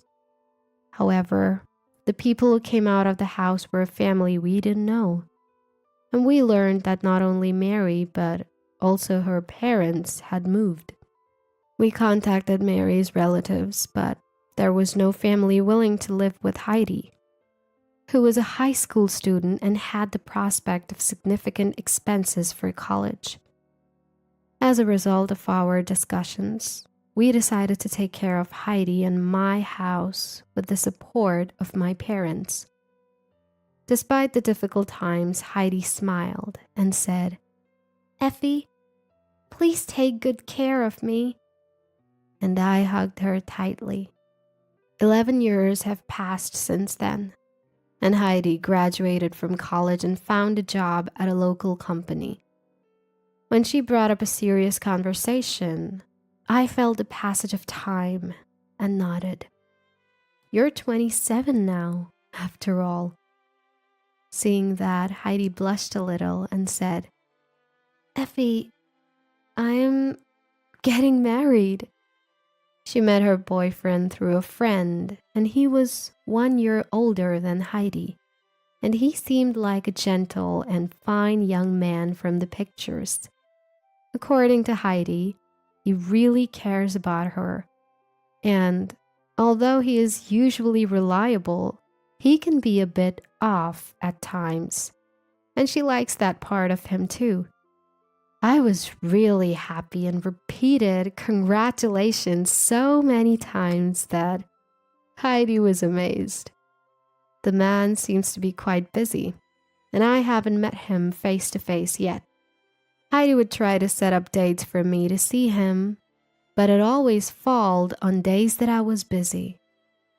But in spite of her boyfriend's busy schedule, he actively participated in the wedding preparations, and Heidi seemed truly happy. When they shared with me that their ideal plan was beyond their budget, I remember my brother's wonderful wedding. I wanted Heidi to have the most memorable wedding, one that would make her happy for the rest of her life. I provided financial support as much as possible and looked forward to a ceremony filled with Heidi's dreams. On the long-awaited wedding day, as it was time to leave, I urged Heidi to prepare and made my final check on my belongings. I couldn't afford to make a mistake at my daughter's grand event, so I checked multiple times before finally setting off. As I followed Heidi down the hallway, I was already filled with so many emotions. Just the sight of her in her wedding dress was enough to make me tear up. I thought that both the groom and his parents, as well as my late brother in heaven, might laugh at me if they saw me crying so much. Still, I found these moments of contemplation to be a joy. Just as we got to the front door, Heidi turned around abruptly. She smiled gently at me and said, "Don't come, Auntie." "Huh?" "I'm telling you to not attend my wedding, Aunt Effie." I stared at Heidi, unable to comprehend what she had just told me. She burst out laughing at my confusion. "Why do you think you have the right to attend my wedding? No matter how much you did for me, to replace my mother, you're still my aunt, an outsider, right? There's no way I can introduce you as my mother to my guests." The words spoken by my niece, whom I had lived with and cherished for over 10 years, were shockingly hurtful. Indeed, I am not her biological mother. No matter how much time has passed, Heidi never called me her mom. The reality that to Heidi, her only mother was Mary, finally hit me again. I was left speechless by Heidi's words, which she uttered with a smile. There was a moment when I thought, despite having raised her this far, but I realized it was a one-sided and arrogant sentiment. It is indeed regrettable that I cannot witness my daughter's grand event. But if this is for Heidi's happiness, I will do as she says. Suppressing my feelings, I told her that I understood and gave her my blessings and decided to absent myself from the wedding. Several hours later, Heidi returned home while I was still recovering from the shock. She came into the living room laughing cheerfully, and to my surprise, behind her was Mary, who had disappeared 11 years ago. "Long time no see, Effie. You've aged a lot."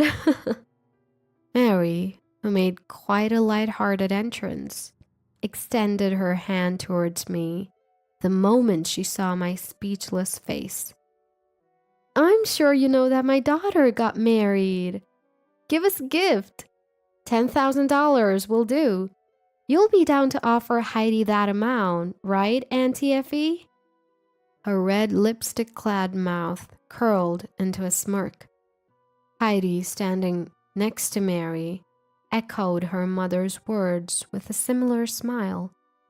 As they urged me to cough up the money quickly, the two started revealing a shocking truth. In fact, Mary's disappearance was a scheme to freely spend the insurance money and the funds from my brother's company. Mary, who had been working part-time and left the household finances to my brother, seemed to have completely changed after suddenly coming into a lot of money. Although she had never been poor, she became stingy about spending the money she had acquired, even on her daughter.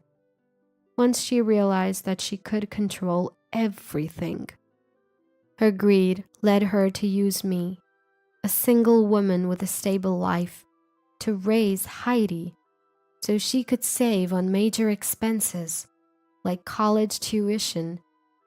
And terrifyingly, this all was a farce that Heidi was aware of. Only our family thought Mary had disappeared.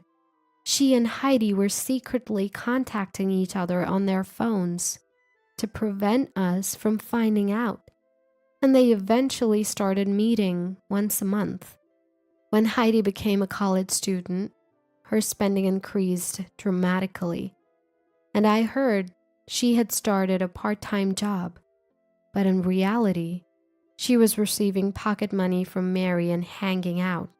For Heidi, who was in her partying phase, Mary, who gave her money and let her do as she pleased every month, was undeniably the best mother. That's why Heidi coldly laughed. She deliberately refused to call me mom, knowing how much I loved her as my daughter. After Mary finished revealing the truth about her disappearance. She laughed mockingly and said, "Oh, did you perhaps use up all your savings and can't afford a gift anymore? But well, it was a more lavish ceremony than expected, so I'm proud, as a mother who supported her financially for her wedding. Right, Auntie?" Mom, you're so mean. From now on, you should say for yourself. I absolutely won't take care of you after your retirement.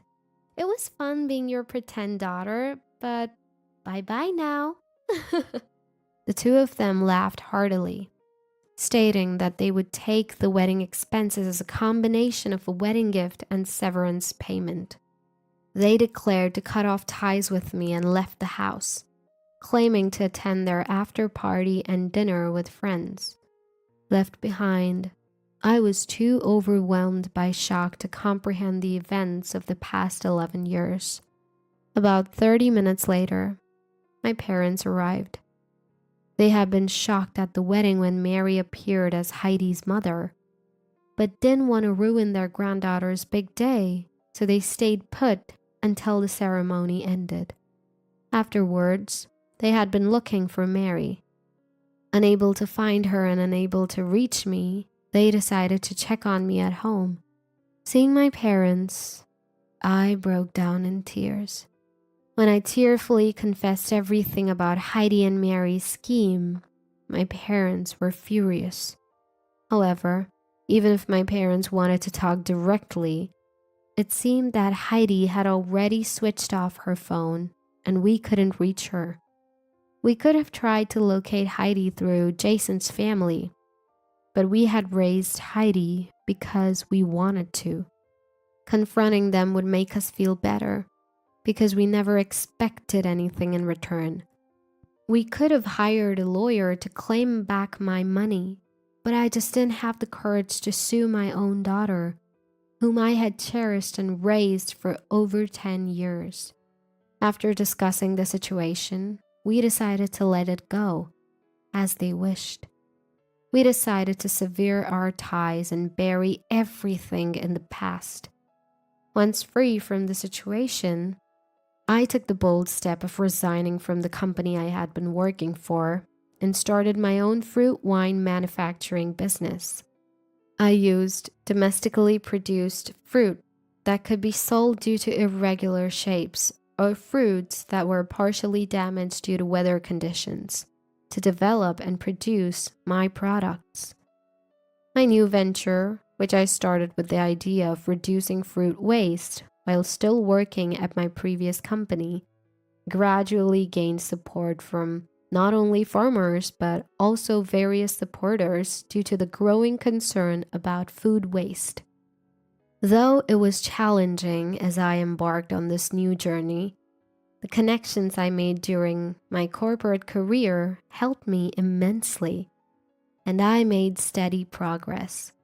The business that initially ran at a loss slowly started to increase its sales over 3 to 5 years, and the consistent growth made it a company to watch in the industry. One day, Heidi suddenly visited my office.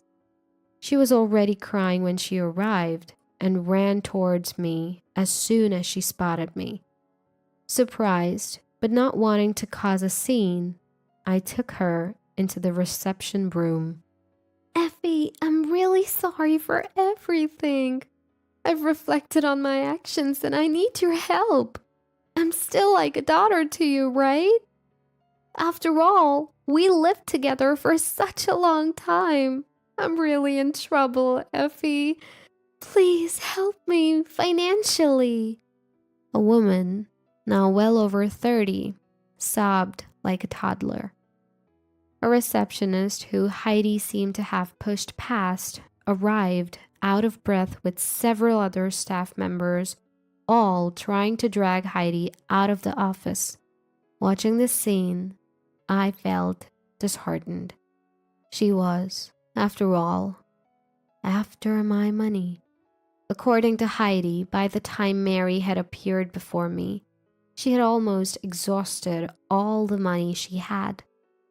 Unaware of this, newlyweds Heidi and Jason expected support from Mary and willingly invited her to live with them. Initially, their life together seemed to go well, but everything changed when they built a new house. Heidi's husband took out a hefty loan to build a house with unique architectural features, expecting his mother-in-law to pay for it. Heidi wanted a kitchen with the latest equipment, and Mary, assuming her son-in-law was well off, chose the best from wallpapers to lighting for her room.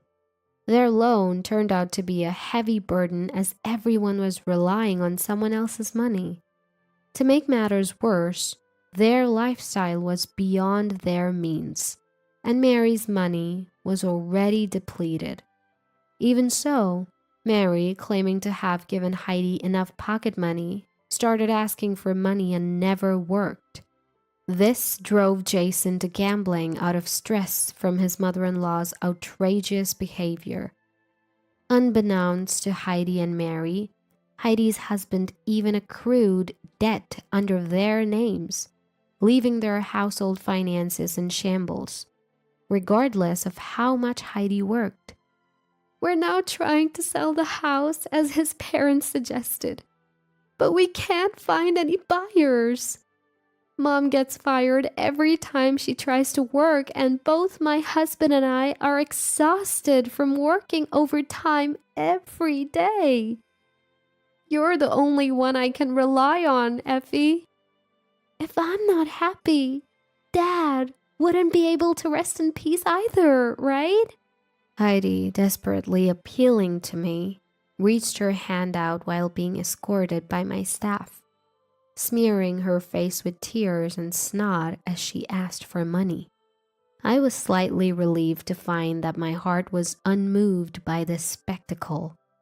The matter of this mother and daughter had firmly become a thing of the past in my mind. Finally, I broke my silence. "Do you have an appointment, ma'am? Our company is not a financial institution, so we cannot lend money to strangers. If you're in trouble, please consult a bank or consumer finance company." Stunned, Heidi was lost for words when I turned back her own phrase. Stranger. That one had pushed me to the abyss of despair. Maybe she thought that if she cried and pleaded, she would get help. I followed my staff and led Heidi to the company's entrance. When she still wouldn't budge, I gently pushed her shoulder, guiding her a step outside the entrance. Realizing that I was never going to be her ally, for the first time, Heidi called me Mom. "I don't have a daughter," I said. My words must have struck her hard as she turned white and ran away. After that incident, I started receiving spam texts from Heidi and Mary, which all centered around the dire financial situation. I ignored them all, but they persistently requested money or a loan. Seeing this, it's clear that they are struggling under a crushing debt. It would be a nuisance if they call my company's front desk, even if I block their calls. So I'm receiving a bunch of texts, but I have no intention of ever replying. If they ever send something to my company, I might sue them for business obstruction. Finally recovering, I've decided to move abroad to expand my business and study to make better wines. It seems I won't have to face those two for a while, and with anticipation for my new environment, I'm dedicating myself to work every day.